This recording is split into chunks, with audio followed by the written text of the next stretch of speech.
वक्तृत्व स्पर्धेतून स्वराज्य जननी राजमाता जिजाऊ व स्वामी विवेकानंद जयंती निमित्त अभिवादन। खिवणसरा पाटील विद्या मंदिर येथे राजमाता जिजाऊ व स्वामी विवेकानंद जयंती निमित्ताने इयत्ता 1 ते 7वीच्या विद्यार्थ्यांसाठी वक्तृत्व स्पर्धा संपन्न झाली।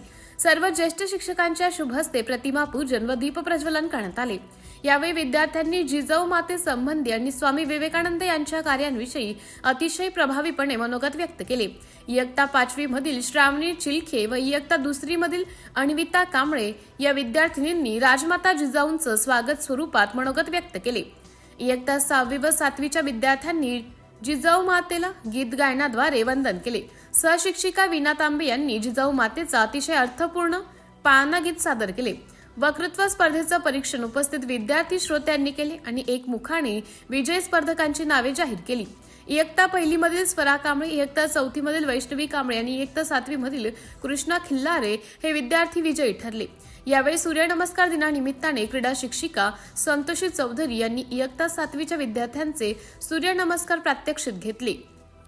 सिटी इंडिया न्यूज साठी उपसंपादक शकील मणियार शिरूर। आनंद काळीच पण वाघिणीचेच लागते, वाघाची आई बनायला काळीच पण वाघिणीचेच लागते। म्हणून तर जिजामाता तुमच्या चरणापुढे मान माझी सदैव झुकते, मान माझी सदैव झुकते। सर्वांना माझा नमस्कार। माझे नाव दीप्ती रणजित मोरे आहे। मी इयत्ता 4च्या वर्गात शिकत आहे।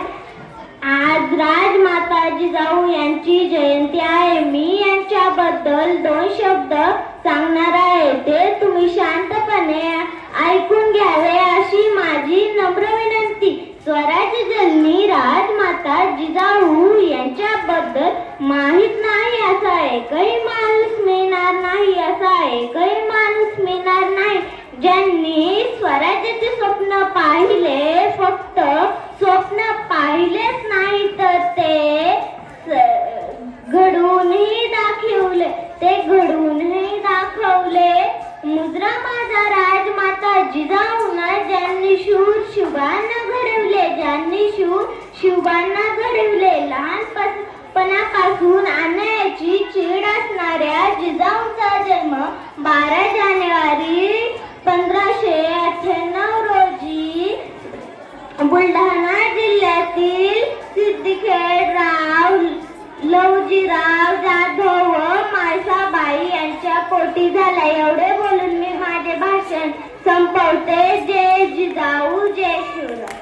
दीपलिका कोण म्हणते देवता, कोण म्हणाले दीपलिका, कोण म्हणते देवता।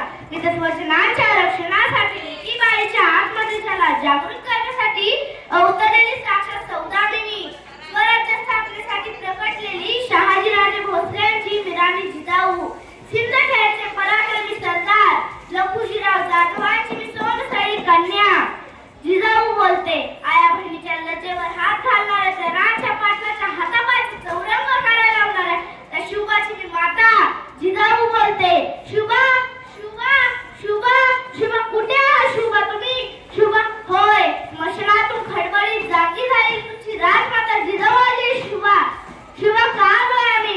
शुभा रक्ताचा थेंब नकट पेटून उठलाय। शुभा दर्शना भवानी MPSC पास झालेल्या मुलीला राजघराच्या पायथ्याशी एका विकृताने मारले। शुभा आज महाराष्ट्रात 4 ते 5 हजार मुली बेपत्ता आहेत, त्यांच्या संरक्षणासाठी, त्यांना आत्मभान देण्यासाठी आज आम्हाला तुमची साथ हवी आहे। शुभा शुभा जागे व्हायलाच हवी। शुभा प्रसंगात बाका आहे, निघून चालणार नाही। येणारा दामांच्या नरडीचा बोट घ्यायला माझेच हात शिवशिवत आहेत, परंतु माझ्या संस्कारांचे काय? म्हणूनच माझी तलवार तुम्हाला द्यायची आहे। तर पिढीला माझ्या आणि माझ्या लेकरांचा आदर्श कशाला हवा आहे? आमची पुण्यतिथी, जयंती सणासाठी सारखी साजरा आणि आमचे आदर्श तिथे सोडून घरी येतात हे पाहून आम्हा माझ्या लेकरांना खूप वेदना होता। अरे माझ्या लेकरांनो, आया बायांनो, नका रे आमचे कष्ट वाया घालू, नका रे आमच्या कष्टांना सणासुदीचे रूप देऊ। त्यापेक्षा खंबीर आत्मनिर्भर व्हा, आम्हाला आमच्या कष्टाचे जीव झाल्यासारखे वाटेल। एक स्त्री संपूर्ण विश्वाचा बचाव करू शकते हे सांगण्यासाठी आम्ही सुद्धा अवतरलेलो आहोत। जगदंब जगदंब।